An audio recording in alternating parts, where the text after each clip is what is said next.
स्वागत है आप सभी का सुपर एग्जाम अड्डा में। मैं Rajiv Uttar Pradesh police practice set previous year और प्रैक्टिस सेट को मिला के हम चल रहे हैं। लास्ट प्रश्न कल हमारा यहीं पे था। केंद्रीय सांख्यिकी संगठन द्वारा डाट आधार पे औद्योगिक उत्पादन सूचकांक की गणना की जाती है और इसे प्रकाशित किया जाता है मासिक, अर्धमासिक, त्रैमासिक या वार्षिक। तो यहाँ पे हमारा उत्तर हुआ था मेरे प्यारे भाई, मासिक उत्तर हमने दिया था और यहीं से हमको आगे बढ़ना है और अपनी स्पीड को बनाए रखते हुए रिवीजन का काम तुम करोगे, क्वेश्चन का टाइप हम बताते चलेंगे। आगे आ जाओ। आज के सेट का पहला प्रश्न, निम्नलिखित में से कौन अपनी बाजार नियंत्रण नीति। मेरे प्यारे भाई, तुम सभी पढ़े हो दिल्ली सल्तनत, नहीं पढ़े हो तो दिल्ली सल्तनत समझो। दिल्ली सल्तनत कब का टॉपिक है? मध्यकालीन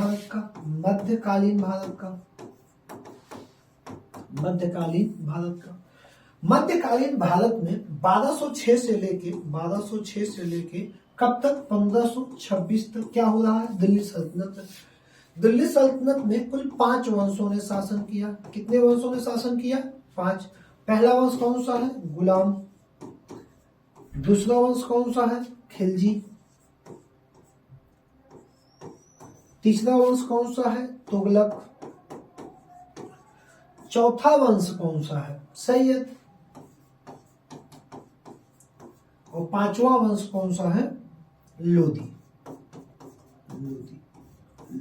ठीक, यहां तक तो कोई दिक्कत किसी को नहीं हुई। चलो आगे आ जाओ। अब अगर यहाँ पे मुझे सिर्फ उत्तर बताना है तो मैं तुमको बता दिया अलाउद्दीन खिलजी, कोई दिक्कत नहीं, आगे बढ़ जाओ। अलाउद्दीन खिलजी, बाजार नियंत्रण प्रणाली किसने शुरू किया? अलाउद्दीन खिलजी ने शुरू किया। अब लेकिन 5 वंश तुम्हारे पास दिल्ली सल्तनत में है। कितने वंश? 5 वंश। पहला गुलाम, जिसको क्या कहेंगे? दूसरा नाम इसका क्या है? कमेंट कर सकते हो। दास वंश। तीसरा नाम बताओ यार कमेंट करके। गुलाम वंश को कितने नाम तुम जान सकते? मामलुक वंश हो जाएगा ना। ठीक। इलबादी वंश, इसी का नाम हो जाएगा। खिलजी, तुगलक और सैयद और लोधी। एक बार जब इसमें आना तो गुलाम वंश में, जब तुम गुलाम वंश को पढ़ना तो गुलाम वंश में तुमको 3 से 4 राजा इंपॉर्टेंट है। संस्थापक ऐबक, कुतुबुद्दीन ऐबक, इसको एक बार जरूर पढ़ना। ऐबक के बाद इल्तुतमिश के बाद रजिया और रजिया के बाद बलबन। ये बहुत इंपॉर्टेंट है गुलाम वंश से। दूसरा खिलजी वंश में सिर्फ एक सबसे इंपॉर्टेंट आदमी है, अलाउद्दीन खिलजी। इसको पढ़ लेना। 1296 से 1316 इसकी टाइमिंग है। इसने क्या शुरू किया? बाजार नियंत्रण, दाग प्रथा, हुलिया दाग, चेहरा दाग प्रथा ये शुरू किया। ठीक। अब तुगलक वंश में 2 बहुत इंपॉर्टेंट शासक हैं। कौन? पहला मोहम्मद बिन तुगलक, तीसरा फिरोज शाह तुगलक। मोहम्मद बिन तुगलक बहुत इंपॉर्टेंट शासक, जो क्वेश्चन हमेशा बनाएंगे। सैयद वंश में कोई शासक बहुत इंपॉर्टेंट नहीं है, जनरली तुम्हें एक बात देख के आगे बढ़ जाना है, लगभग क्वेश्चन यहां से नहीं रहेंगे। फिर लोधी वंश में पहला इंपॉर्टेंट है सिकंदर लोधी और दूसरा लास्ट है इब्राहिम लोधी। सिकंदर लोधी ने आगरा को बसाया और आगरा को अपनी राजधानी बनाई। तो सिकंदर लोधी यूपी के जितने एग्जाम तो ज्यादा प्रश्न बन जाते हैं, तो एक बार इसको तुम जनरली देख लेना। यहाँ पे हमारा उत्तर हो जाएगा अलाउद्दीन खिलजी। आगे बढ़े। अगला प्रश्न हमारा कौन सा हो जाएगा मेरे प्यारे भाई? अगला प्रश्न है विद्युत नियंत्रित विज्ञापन के साइन बोर्ड। जो तुम विद्युत नियंत्रण विज्ञापन के साइन बोर्ड, आजकल हर चौराहों पे बड़ा बड़ा साइन बोर्ड जो तुमको देखने को मिलता है कि विषय वस्तु की रात में पठनीयता क्षमता रखने के लिए उसमें निम्नलिखित में से किस गैस का प्रयोग किया जाता है? ठीक। रात में उसको हम तुम पढ़ सके, उसमें किस गैस का प्रयोग किया जाता है? ठीक है। अब आपको बता दें, आप कभी देखते होंगे, आप थोड़ा सा एलईडी का जमाना हो गया है तो गैस हटा दी जाती है। पहले जो लाल वाले बल्ब होते थे पोलों में, उन बल्ब में पीले वाले बल्ब होते थे, उनमें का नियान गैस भरी जाती थी जो बड़े बड़े पोल पे लगते थे। नियान गैस में एक अच्छी बात थी कि नियान गैस रात में दूर से ज्यादा चमकती थी। कोहरे का असर नियान पे नहीं होता। कोहरे का भी असर किस पे नहीं होता, नियॉन गैस पे नहीं होता। तो यहाँ पे हमारा ऑप्शन सही क्या हो जाएगा, नियॉन गैस। कौन सा हो जाएगा, नियॉन गैस हो जाएगा। इसमें दूर से देखने की क्षमता इसमें ज्यादा होती है। अगला प्रश्न क्या हो जाएगा, अगला प्रश्न है हमारा खाद्य श्रृंखला में क्रमिक उच्च स्तरों पर किसी जीव विष टॉक्सिन की सांद्रता कहलाती है। किसी जीव विष की सांद्रता क्या कहलाती है, जैव विलयन, जैव तनुकरण, जैव आवर्धन या जैव संश्लेषण। तो खाद्य की श्रृंखला जो आपकी बनी है, जो खाद्य श्रृंखला आप देखते हैं इनको खाएंगे, जो खाद्य श्रृंखला है बेटा, इसमें किसी जीव विष की सांद्रता, उसकी जो विष की सांद्रता है क्या कहलाएगी, जैव विलयन, जैव तनुकरण, जैव संश्लेषण या जैव आवर्धन। तो इसमें जो हमारा सही आंसर होगा मेरे भाई वो क्या होगा, जैव आवर्धन। क्या हो जाएगा, जैव आवर्धन हो जाएगा।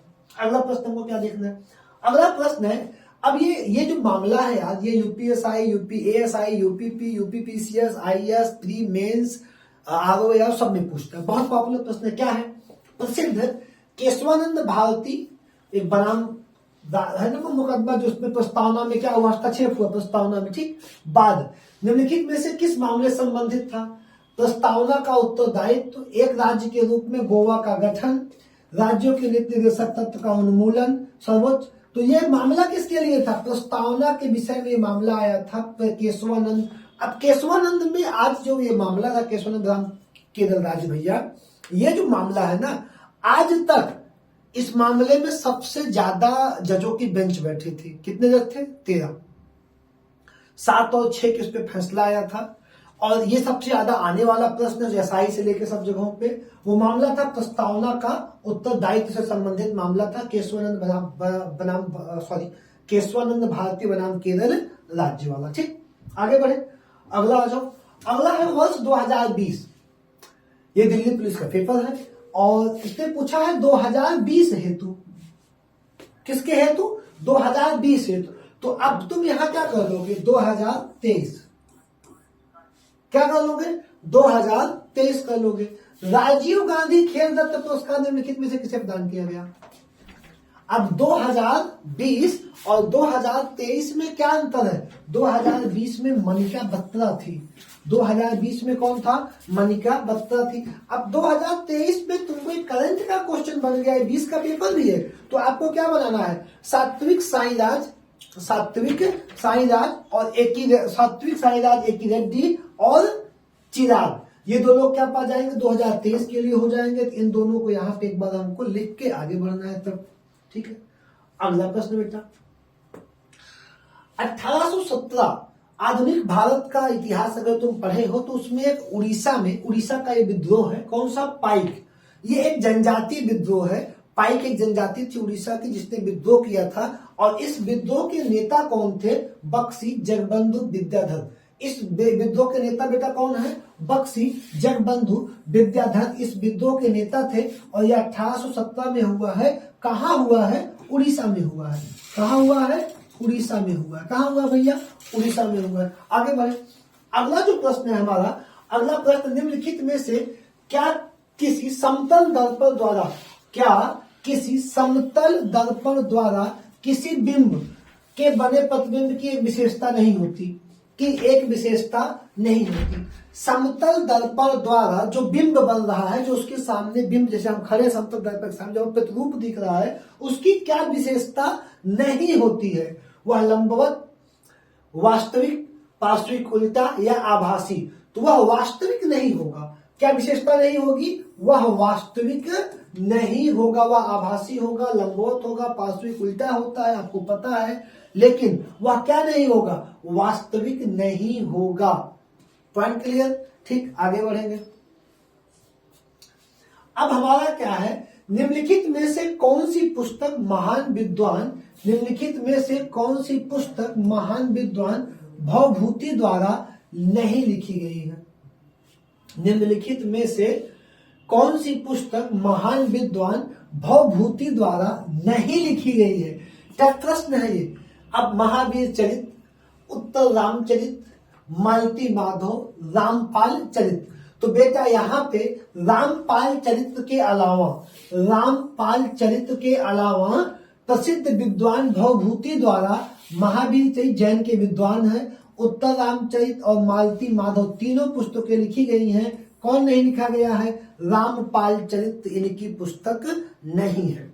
अगला प्रश्न है कर्नाटक में स्थित भद्रावती जगह का नाम है भद्रावती, जो भद्रा नदी के तट पे स्थित है। प्रमुख रूप से डाट के लिए प्रसिद्ध है। भद्रावती भद्रा नदी के तट पर स्थित है। वह किसके लिए प्रसिद्ध है? लोहा इस्पात संयंत्र के लिए, नाभिकीय ऊर्जा केंद्र के लिए, तेल के लिए, सूफी कपड़ा मिल के लिए। तो बेटा यह स्थित है किसके लिए? प्रसिद्ध है लोहा और इस्पात के संयंत्र के लिए।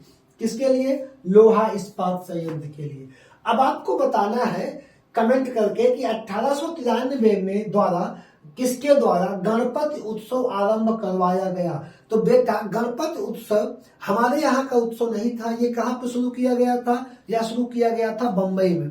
कहाँ शुरू किया गया गणपति उत्सव? बम्बई में शुरू किया गया। किसने शुरू करवाया था? तो बम्बई के नेता कौन? इसमें तुम देखो, न लाला लाजपत राय है, न बिपिन चंद्र पाल है, न चंद्रशेखर आजाद है। बम्बई से आजादी में क्रांति में भाग लेने वाले थे बाल गंगाधर तिलक। स्वतः इसका उत्तर तुम कहाँ लगा दोगे? बाल गंगाधर तिलक। भारत के संविधान के निम्नलिखित में से किस अनुच्छेद के अनुसार राज्य किसी भी व्यक्ति को कानून के समक्ष समानता या कानूनों में समान संरक्षण से वंचित नहीं कर सकता? राज्य किसी भी व्यक्ति को कानून के समक्ष समानता का अधिकार कहां से कहां तक है? यही क्वेश्चन सॉल्व करना है। भाग कौन सा है? भाग है हमारा 3। कौन सा भाग है? भाग है हमारा 3। और जो ये हमारा भाग 3 है मेरे प्यारे भैया, भाग 3 का मामला क्या है? भाग 3 है आपका मूल अधिकार। क्या विषय है भैया? मूल अधिकार। क्या कह रहा है भाग 3?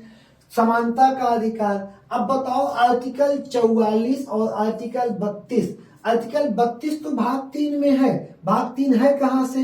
12 से 35। तो आर्टिकल 32 तो भाग 3 में है, लेकिन ये क्या संबंधित हो जाएगा? आपको क्लियर हो जाएगा। अब 44 तो भाग 4 में चला गया। अब तुम्हारे पास 2 बचा, 16 और 14 और पूछ रहा है समानता का अधिकार। तो आर्टिकल क्या हो जाएगा? आर्टिकल 14 हो जाएगा। क्या हो जाएगा? 14 हो जाएगा। तो यहाँ पे क्या उत्तर तुम टिक कर दोगे? अनुच्छेद 14 को टिक करके आगे बढ़ चलोगे। अगला प्रश्न 9 डिग्री चैनल का संबंध निम्नलिखित में से किससे है? अभी बहुत ज्यादा विवाद चल रहा है उसी को लेके। किसको लेके? लक्षद्वीप और मालदीव को लेके। लक्षद्वीप ये लेकिन मामला नहीं है। मामला क्या है? 9 डिग्री चैनल। अब जो 10 डिग्री चैनल है, 10 डिग्री चैनल बांटता है अंडमान को और निकोबार को बांटता है। 9 डिग्री चैनल किसको बांटता है? 9 डिग्री चैनल बांटता है लक्षद्वीप को। किसको बांटता है? लक्षद्वीप को। और इसके नीचे कौन है? लक्षद्वीप राज्य का ही एक प्रांत है। कौन सा? मिनी काय को बांटता है। तो 9 डिग्री चैनल का संबंध लक्षद्वीप और मिनी काय को अलग करेगा, अंडमान निकोबार को 10 डिग्री चैनल अलग करेगा। आगे बढ़े चलो। निम्नलिखित में से कौन सा टेनिस का एक ग्रैंड स्लैम टूर्नामेंट नहीं है? अब तुम बताओ कितने ग्रैंड स्लैम होते हैं? 4 ग्रैंड स्लैम होंगे। यूएस ओपन ग्रैंड स्लैम है, लंदन ग्रैंड स्लैम है, फ्रेंच ग्रैंड स्लैम है। चौथा कौन है? ऑस्ट्रेलियन ओपन भी क्या है? ग्रैंड स्लैम है। तो यहाँ पे दक्षिण अफ्रीकी ओपन ग्रैंड स्लैम नहीं है। टेनिस एक क्रिकेट एक खेल होता है जिसमें 4 टूर्नामेंट होते हैं। वहां वर्ल्ड कप नहीं होता, वहां ग्रैंड स्लैम होता है। वर्ष भर में 4 होंगे, यूएस ओपन, विंबलडन, फ्रेंच और ऑस्ट्रेलियन ओपन। इसमें दक्षिण अफ्रीकी ओपन नहीं होता है। तुम इसको टिक करके क्या करोगे? आगे बढ़ जाओगे। अगला प्रश्न क्या होगा? अगला प्रश्न है निम्नलिखित में से कौन सा स्थान केप केमोरियन के नाम से जाना जाता है? केप केमोरियन के नाम से भारत का जो सबसे दक्षिणी बिंदु है, भारत की वास्तविक भूमि का मुख्य भूमि का जो दक्षिणी बिंदु है, उसे हम जानते हैं केप कैमोरियन के नाम से। तो अब यहाँ पे क्या है, वो खजुराहो है, कोंकण है, खंभात है कि कन्याकुमारी है? भारत का वास्तविक दक्षिणी बिंदु कन्याकुमारी है। तो यहाँ पे तुम किसको टिक कर दोगे? कन्याकुमारी को टिक करके आगे बढ़ जाओगे, कोई दिक्कत नहीं ना। आगे चलो। निम्नलिखित में से किसके द्वारा श्वसन तंत्रों के रोगों का उपचार किया जाता है? श्वसन का तंत्र का जिनको रोग होता है उसके कौन डॉक्टर देखेगा उनको? आप हमेशा सुनते होंगे सर न्यूरोलॉजिस्ट है, ये है वो है। तो जो श्वसन रोगों का इलाज करेगा, रुधिर रोग विशेषज्ञ करेगा, निचेतता विशेषज्ञ करेगा, फुफ्फुसीय रोग विशेषज्ञ करेगा या त्वचा रोग विशेषज्ञ करेगा? तो यार रुधिर रोग विशेषज्ञ तो नहीं करेगा और त्वचा रोग विशेषज्ञ भी नहीं करेगा। निश्चेतना, ये जो मानसिक स्थिति खराब होती है उनका करेगा। बचा कौन? कौन बचा? फुफ्फुसीय रोग विशेषज्ञ जो होगा पल्मोनोलॉजिस्ट। कौन करेगा? पल्मोनोलॉजिस्ट श्वसन रोगों के उपचार का काम करेगा, ठीक, वो इलाज करेगा। सॉरी। अगला प्रश्न क्या है? निम्नलिखित में से कौन नागरिक उड्डयन सुरक्षा ब्यूरो के महानिदेशक के रूप में नियुक्त होने वाली पहली महिला है? अब ये प्रश्न करंट का नहीं है, ये करंट का प्रश्न नहीं है। कह रहा है नागरिक उड्डयन सुरक्षा ब्यूरो के महानिदेशक के रूप में नियुक्त होने वाली पहली महिला कौन है? उषा पांडे। नागरिक उड्डयन सुरक्षा ब्यूरो की महानिदेशक की पहली महिला कौन थी बेटा? उषा पांडे थी। अगला प्रश्न है, निम्नलिखित में से किसे 2019 का दैनिक काय मानवतावादी पुरस्कार दिया गया? दिल्ली पुलिस का ये पेपर था और 20 में पेपर हुआ था और कितना टफ, ये यूपी पुलिस में नहीं आएगा। 2019 का दैनिक काय मानवतावादी पुरस्कार प्रदान किया गया माधुरी दीक्षित को, अमिताभ बच्चन को, प्रियंका चोपड़ा को, अर्जुन रामपाल को। तो यहाँ पे सही ऑप्शन हो गया प्रियंका चोपड़ा को। किसको? प्रियंका चोपड़ा को। चक्का फेंक डिस्क थ्रो खेल प्रतिस्पर्धा के संदर्भ में महिलाओं के लिए धातु की डिस्क का भार कितना होता है? आप देखे होंगे एक प्लेट होती है जिसको राउंड करके क्या करना होता है? फेंकना होता है, प्लेट को फेंकना होता है। तो इसमें पुरुष वर्ग और महिला वर्ग दो होता है कि पुरुष वर्ग डिस्क और महिला वर्ग डिस्क, और एक होता है पुरुष वर्ग गोला और महिला वर्ग गोला, दोनों वर्ग होगा। अब इसमें 3 केजी का ऑप्शन दिया है, 2.5 केजी का है, 3.1 केजी का है, 4.2 केजी का है। अब आपको बता दें ये चारों ऑप्शन दिए हैं, ये चारों ऑप्शन इसमें सही नहीं थे उस एग्जाम में, और जो बच्चा कोई भी ऑप्शन ठीक कर दिया उसे नंबर मिल गया। क्यों? क्योंकि ये 5 केजी का होता है। कितने केजी का डिस्क तो होता है? 5 केजी का होता है, और यहाँ पे कोई ऑप्शन वो नहीं दिया गया था, ठीक। अगला प्रश्न क्या है? अगला प्रश्न है, किसी देश का प्रायः एक वर्ष की एक निर्दिष्ट अवधि के दौरान शेष विश्व से उस देश के सभी आर्थिक लेन देन का व्यवस्थित विवरण होता है। बहुत शांति से क्वेश्चन पढ़ना है पहले तुमको। किसी देश का प्रायः, किसी भी देश का एक वर्ष की निर्दिष्ट जो लिखी हुई जो अवधि है के दौरान शेष जो अवधि है शेष विश्व से उस देश के सभी आर्थिक लेन देन का विवरण, जो बचा है भुगतान शेष, क्या हो जाएगा? भुगतान शेष, सभी आर्थिक लेन देन का व्यवस्थित विवरण होता है। क्या होता है? भुगतान शेष। जितनी बची शेष भुगतान उसे क्या कहते हैं? भुगतान शेष कहेंगे। अगला प्रश्न क्या है? अगला प्रश्न है कि प्रधानमंत्री नरेंद्र मोदी ने निम्नलिखित में से किस स्थान पे आयोजित 2019 ब्रिक्स शिखर सम्मेलन में भाग लिया था? 2019 के बाद का ब्रिक्स सम्मेलन कौन सा है और हमको आपको देखना है। तो इन्होंने इस प्रश्न में हमको क्या बताना है? ब्रासीलिया। कहां भाग लिया था? ब्रासीलिया में भाग लिया था 2019 में। तो ताजा वाला देख के करंट ब्रिक्स सम्मेलन में कहां हुआ और अगला कहां पर प्रस्तावित है, ये हमको देख के आगे बढ़ना है। अगला, निम्नलिखित में से कौन सी वर्ष 1919 की एक प्रमुख घटना है? असहयोग आंदोलन 1920 की घटना है, असहयोग आंदोलन।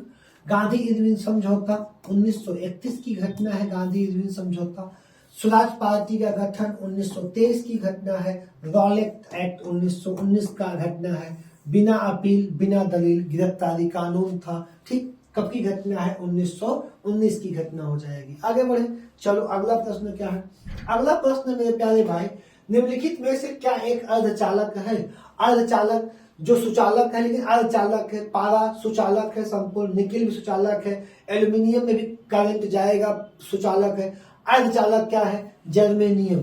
यह एक अर्धचालक है और सभी सुचालक है, संपूर्ण सुचालक है, लेकिन जर्मेनियम क्या है? एक अर्ध सुचालक हो जाएगा। अगला प्रश्न क्या है बेटा?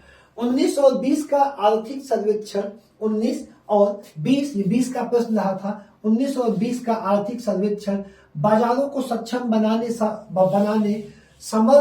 समर्थ व्यापार नीतियों को बढ़ावा देने और अर्थव्यवस्था को सुदृढ़ बनाने के विषय पर आधारित है। पूंजी, प्रतिष्ठा, विश्वास व उत्साह। तो क्या है यहाँ पे? विश्वास। समर्थक व्यापार की क्या है? विश्वास नामक से सुदृढ़ बनाने के विषय पर आधारित किया गया। अगला प्रश्न है, भारत श्रीलंका के बीच वाणिज्यिक मुक्त समझौते पर डॉट में हस्ताक्षर किए गए थे 2005 में, 2015 पे, 1998 में या 2000 में? तो बेटा 1998 में भारत श्रीलंका के बीच वाणिज्यिक मुक्त समझौते पर हस्ताक्षर हुआ है। 1998। निम्नलिखित में से किस नदी का उद्गम विंध्य पर्वत श्रेणी से होता है? विंध्य पर्वत श्रेणी से किस नदी का उद्गम होगा? तो बेटा चिनाब जो है सिंधु का ग्रुप है, यहाँ पे हिमाचल से निकलेगी। गोमती आपको फुलहा झील से निकलेगी। कावेरी आपकी पश्चिमी घाट से निकलेगी। बेतवा इकलौती बची, तो आप यहाँ पे क्या टिक कर देंगे? बेतवा। किसको टिक कर देंगे आप यहाँ पे? बेतवा को टिक करके आगे बढ़ जाएंगे। अगला प्रश्न हमारा कौन सा होगा? हमारा अगला प्रश्न है 1928 में हिंदुस्तानी सोशलिस्ट रिपब्लिक HSRA का दिल्ली के फिरोज शाह कोटला में स्थापना किया गया। कहाँ पे? कोटला में, दिल्ली दिया गया है। और HRA का स्थापना कहाँ हुआ था? कानपुर में। कहाँ हुआ था बेटा? कानपुर में हुआ था। तो HSRA का कहाँ हुआ? दिल्ली में हुआ। और HRA पूछेगा तो कानपुर। HRA का कांड तुमसे पूछेगा तो कोरी डकैती HRA ने किया था। HSRA ने बम फेंका था। कहाँ पे बम फेंका था? HSRA ने बेटा बम फेंका था नेशनल असेंबली में। HSRA ने एक बदला लिया था, किसको मार के? लाहौर षड्यंत्र केस में इनको सब जेल गए थे, जिसमें इन्होंने बम फेंका था और इनमें 4 लोग जो फांसी हुई थी। कल इस पे बात हुई थी काकोरी पे। HSRA कानपुर में गठित हुआ, HSRA दिल्ली के फिरोज शाह कोटला में गठित हुआ। अगला प्रश्न क्या है बेटा? भारत गणराज्य के प्रथम बैंक नोट 2, 5, 10 और 100 के मूल्य वर्ग में जारी किए गए थे। भारत गणराज्य में पहली बार जो प्रथम बार नोट जारी किए गए 2, 5, 10 और 100 के मूल्य वर्ग में कब जारी किए गए? 1950 में, 1951 में, 1952 में, 1949 में। तो बेटा हम गणतंत्र हुए थे 1950 में, और जिसके बाद सबसे पहली बार नोट जारी किए गए थे 1950 में। कब जारी किए गए थे?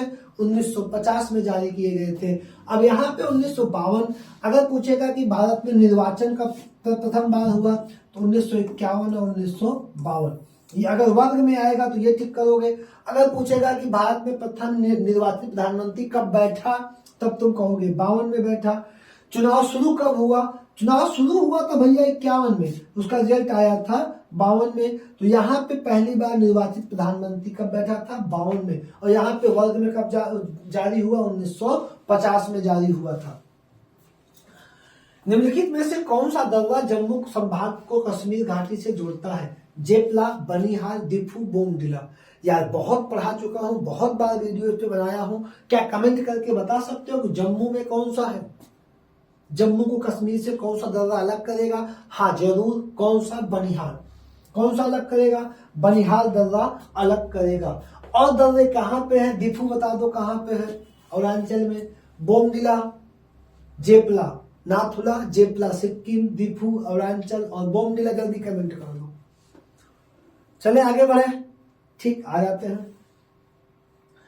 अगला प्रश्न है, सांची के स्तूप की खोज 1818 में डाट के द्वारा की गई थी। सांची के स्तूप को किसने खोजा था? बेटा जेम्स प्रिंसेप लगाने की गलती मत करना, इन्होंने पढ़ा था अशोक के अभिलेखों को। सर्वप्रथम 1818 में खोजे थे sir Henry Taylor. Sir Henry Taylor ने किसको खोजा था? सांची के स्तूप को खोजा था।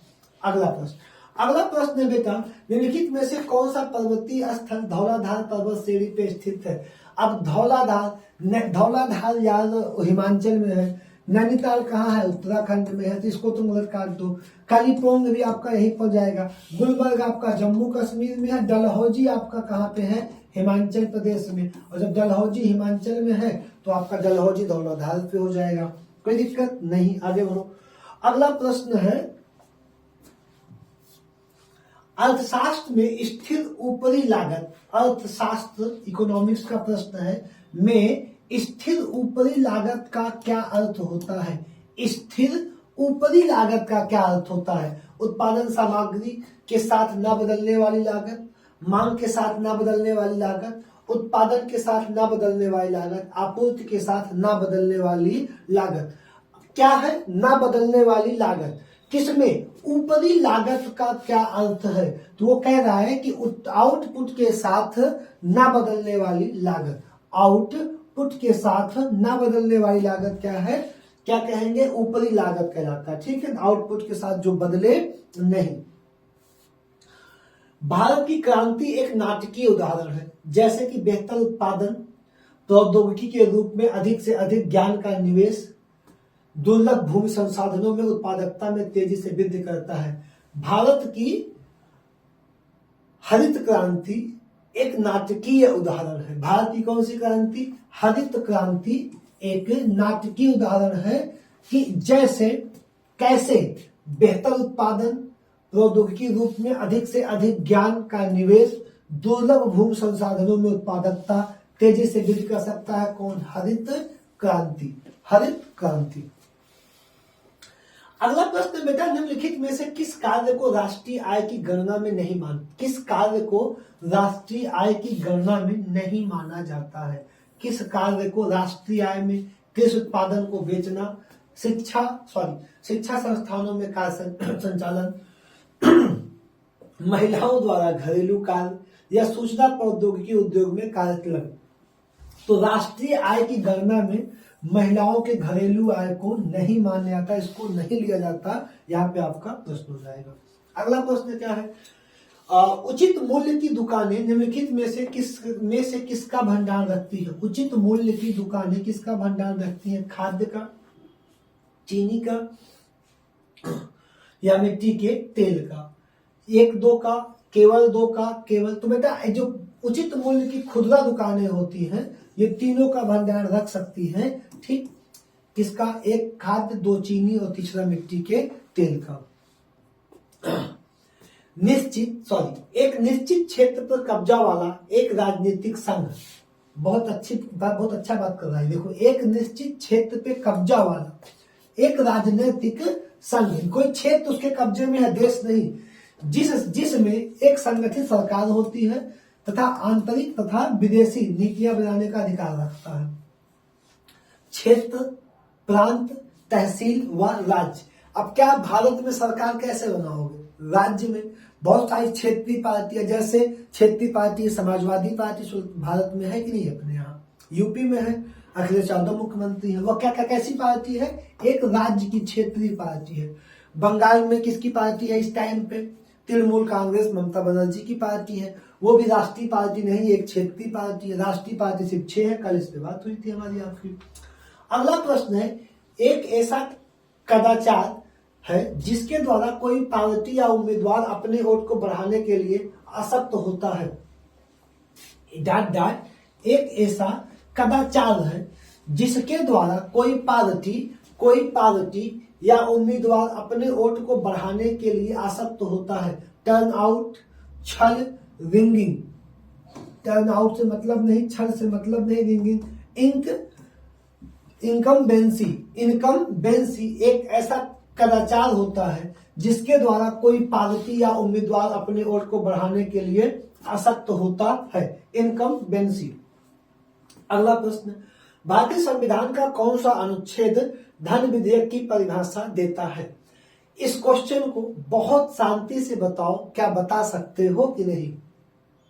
धन विधेयक मैं बता रहा हूं, ठीक से बता दोगे। राष्ट्रपति पढ़े हो 51 से 61, ये राष्ट्रपति संबंधित हो गया। दूसरा क्या पढ़े हो, दूसरा पॉइंट तुम्हारा क्या है? दूसरा तुम पढ़े हो 72, ये राष्ट्रपति संबंधित वर्ग हो गया। तीसरा 110 और 121, तो यहाँ पे जो 110 है वही हमारा क्या हो जाएगा? धन विधेयक की परिभाषा देगा। अनुच्छेद 110 किसकी परिभाषा देगा? धन विधेयक की परिभाषा देगा। किस स्थिति के अंतर्गत संसद को एक सदस्य निर्हित किया जा सकता है? संसद को एक सदस्य निर्हित किया जा सकता है। किस उसके अंतर्गत संसद को एक सदस्य निर्हित किया जा सकता है? यदि वह भारत के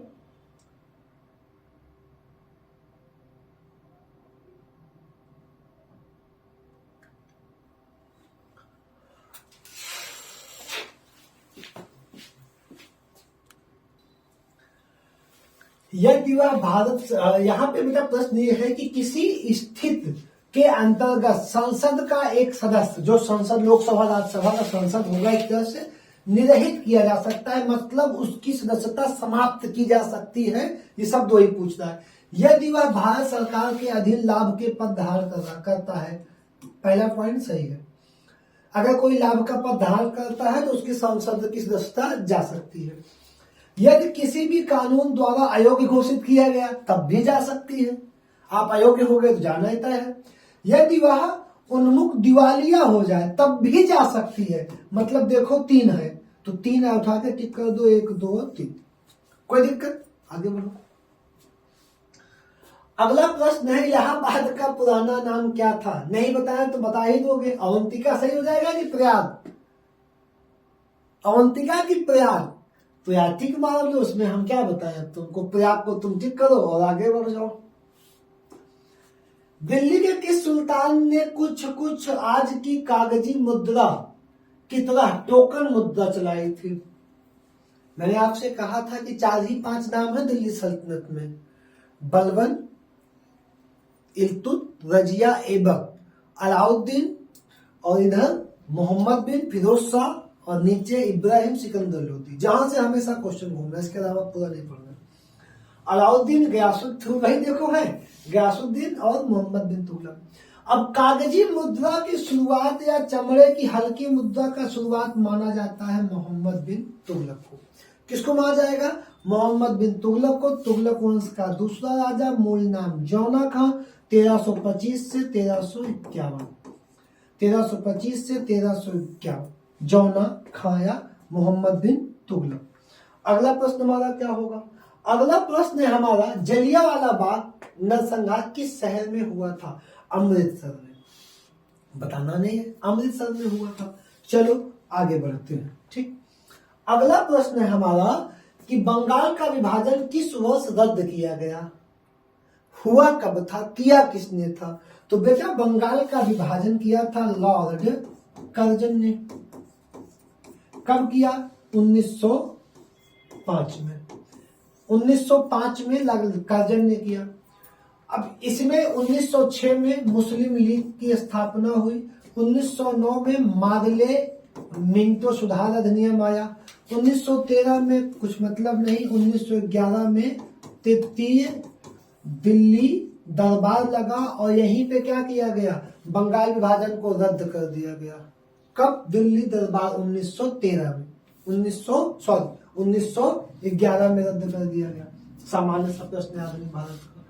अगला प्रश्न है, मध्यकालीन भारत में जामदानी बुनाई का सबसे महत्वपूर्ण केंद्र कौन सा था? मध्यकालीन भारत में जामदानी बुनाई का सबसे प्रमुख केंद्र कौन सा है? अब आपको बता दें, जहां पे सबसे ज्यादा जूट पैदा होगा वहीं पे जामदानी बुनी जाएगी। अब जूट कहाँ पैदा होगा? लाहौर पंजाब में नहीं, मेरठ संयुक्त प्रांत में, यूपी मेरठ में नहीं, ढाका बंगाल आज भी फेमस है। तो तुम इसी को टिक करके आगे बढ़ जाओ, ढाका और बंगाल में। अगला प्रश्न, प्रार्थना समाज किसने स्थापित किया? किस धर्म के अंतर्गत एक समाज सुधार आंदोलन था? जैन धर्म? नहीं। इस्लाम, हिंदू, बौद्ध? तो प्रार्थना समाज, एक कमेंट करके बता दो मेरे भैया कि प्रार्थना समाज की स्थापना किसने और कब की थी? कब की थी प्रार्थना समाज की स्थापना किसने और कब की थी? ठीक है ना, आगे बढ़े। अगला प्रश्न है हमारा, भारत की मुख्य भूमि के देशांतर। आ गया, कौन सा प्रश्न आ गया भाई? भारत का भूगोल देख लो। भारत की मुख्य भूमि के देशांतर 68 तथा 68 से के डॉट डॉट 68 से 68 गलत, 68 से 37 गलत, 23 गलत, कहां तक? 68 से 97 25, दो नहीं दिया है, एक हिंदी और एक अंग्रेजी में दिया है। यहाँ पे क्या हो जाएगा? 97 अंश 25 मिनट, ये हो जाएगा और ये हो जाएगा 68। ये क्या है? भारत का देशांतरी विस्तार। अक्षांशीय विस्तार, मुख्य भूमि का 8/4 से 37 और अंडमान को निकोबार को लेके 6/4 से 37, ये आपका देशांतरी विस्तार हो जाएगा, ये आपका अक्षांशीय विस्तार हो जाएगा। यहाँ पे ऑप्शन सी सही हो जाएगा, 97 अंश 25 मिनट। कोई दिक्कत नहीं ना, आगे आ जाओ। भारत किस देश के साथ उत्तर में थल सीमा साझा नहीं करता? उत्तर में थल सीमा नहीं साझा करता। चीन के साथ सबसे लंबी साझा कर रहा है, नेपाल के साथ साझा ही कर रहा है, भूटान के साथ तो यार क्या उसमें देखो। पूर्व में किसके साथ साझा कर रहा है? म्यांमार के साथ। पूर्व में किसके साथ साझा कर रहा है? म्यांमार के साथ साझा कर रहा है। आगे बढ़ जाओ। तीस्ता तथा दिहांग नदी के बीच, तीस्ता और दिहांग नदियों के बीच स्थित हिमालय का हिस्सा हिमालय के रूप में जाना जाता है। किसके किसके बीच? तीस्ता और दिहांग। कुमायूं हिमालय, बेटा कुमायूं जो आपका हिमालय है वह उत्तराखंड में। कुमायूं हिमालय आपका कहाँ हो जाएगा? कुमायूं हिमालय आपका हो जाएगा उत्तराखंड में। तो कुमायूं यहाँ पे होगा नहीं, जम्मू कश्मीर होगा नहीं, पंजाब होगा नहीं, असम। तीस्ता और दिहांग कहाँ पे? अरुणाचल असम की नदी है, और दिहांग ये कहाँ पे हो जाएगा? असम हिमालय के नाम से जाना जाता है। अगला प्रश्न है हमारा, उत्तर भारत में पंजाब के मैदानों में डॉट डॉट का वर्चस्व है। पढ़े हो? दोआब का, चार्ज दोआब, रचना दोआब, बारी दोआब, 5 दोआब है ना सिंधु के जल तंत्र में, तो यहाँ पे हो जाएगा दोआबों का। दून कहाँ है? दून उत्तराखंड में। उत्तराखंड में घाटियों के बीच मैदान को दून कहते हैं, देहरादून। क्या कहते हैं? दून कहते हैं। और जम्मू कश्मीर में मैदानों को मर्ग कहते हैं। क्या कहते हैं? मर्ग कहते हैं, या बुयाल कहेंगे। अगला प्रश्न, किस भौतिक विशेषता के कारण भारत मध्य एशिया की तुलना में मृद सर्दियों का अनुभव करता है? किस भौतिक विशेषता के कारण भारत मध्य एशिया की तुलना में, मध्य एशिया में ठंडी बहुत ज्यादा है, मृदु एक सामान्य सर्दी का अनुभव करता है? अब जानते हो क्या ऐसा हो गया तुम्हारे साथ? भारत जो मैप है अपना, जो अपना मैप है ये भैया, ये ऐसे यहाँ पे ऐसे, ये जो मैप है ना, इसमें यहीं पे भैया हिमालय है। यहीं पे क्या है? यहीं पे 3 लाइन का ऊंचा सा क्या है? हिमालय है, सी टाइप का। और जिसकी वजह से क्या कर रहा है? हिमालय पर्वत की वजह से भारत मृद सर्दियों का अनुभव करता है। मध्य एशिया या साइबेरिया से आने वाली ठंडी हवाएं यही क्या करेंगी? यही रुक जाएंगी, इस पार नहीं आएंगी। और इसी वजह से अरब सागर से उठने वाला मानसून टकरा के यही बारिश करता है, उस पार नहीं जा पाता है। जिससे क्वेश्चन आएगा कि यहाँ पे तकला मकान मरुस्थल है, वहां बारिश नहीं होगी। और मंगोलिया में राकी उसमें मरुस्थल में बारिश किसकी वजह से नहीं होता? हिमालय पर्वत की वजह से नहीं होता। अगला प्रश्न, बॉम्बे हाई अपने डॉट डॉट धरोहर के लिए जाना जाता है। बॉम्बे हाई अपने पेट्रोलियम धरोहर के लिए जाना जाता है। तो मेरे प्यारे भाई, आज की ये सेट 50 क्वेश्चन की पूरा हुआ, सबसे कम समय और सबसे ज्यादा प्रश्न। धन्यवाद।